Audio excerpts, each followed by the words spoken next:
ছুটছে গাড়ি যাত্রাবাড়ি, না না ছুটছে গাড়ি ওয়েটনি মার্কেট। আজকে কিন্তু দুই বান্ধবী মিলে দারুণ একটা জায়গায় যাচ্ছি।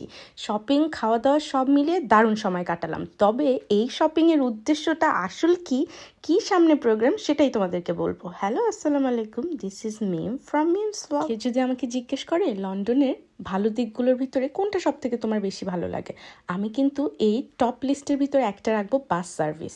তুমি মেট্রো বলো, ট্রেন বলো, যাই বলো, টিউব বলো, আমার কাছে কিন্তু বাস সার্ভিসটা বেশ ভালো লাগে, কারণ এটা দেখে পুরো শহর চেনাটা খুব ইজি হয়ে যায়। বাই দ্য ওয়ে, আমরা কিন্তু চলে গেলাম শপিং করতে, আর কি যে কিনলাম! একটা জিনিস কিনতে যে মনে হয় আরও 10টা জিনিস নিয়ে এসেছে। আসলে সংসার হলে কিন্তু একটু এরকমই হয়।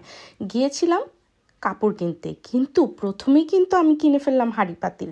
লন্ডনে কি নেই বলো, লন্ডনে কিন্তু সব জিনিসই পাওয়া যায়। স্পেশালি আমরা বাঙালিরা, আমি বলবো ব্লেসড, এখানে সব ধরনের জিনিস পাওয়া যায়।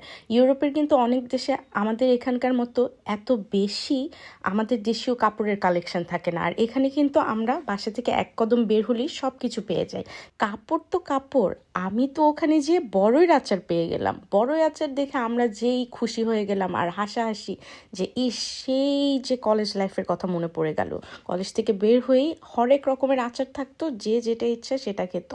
আর ভাই, বাচ্চাদের ড্রেস, আরও এখন ক্রিসমাস কালেকশন চলতেছে, এত সুন্দর সুন্দর ড্রেস, তুমি কিন্তু চোখ ফেরাতে পারবে না। যাই হোক, আমরা কিন্তু ফাইনাল করে টুকটাক জিনিসপত্র কিনেই ফেললাম। আর কিনে, আচ্ছা, কার কার ভালো লাগে সুইটকর্ন? আমার কিন্তু দেশে থাকতে বেশ ভালো লাগতো। সীমান্ত স্কয়ারের নিচে দোকান থাকতো, আমি আর আমার ফ্রেন্ড কিন্তু সবসময় এটা খেতামই। সেই দিনের মতোই আমরাও কিন্তু আজকে খেয়ে ফেললাম।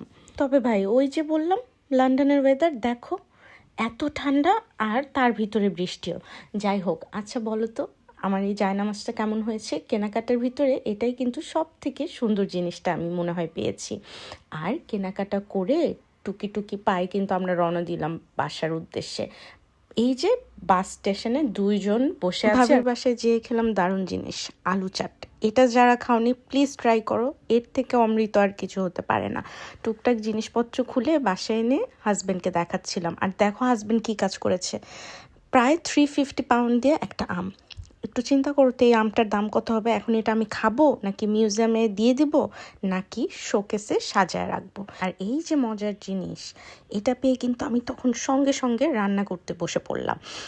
আর বাচ্চার জন্য খুবই একটা জরুরি জিনিস কিনলাম, আনবক্সিং করছি। দেখো, কমেন্টে জানিও জিনিসটা কি।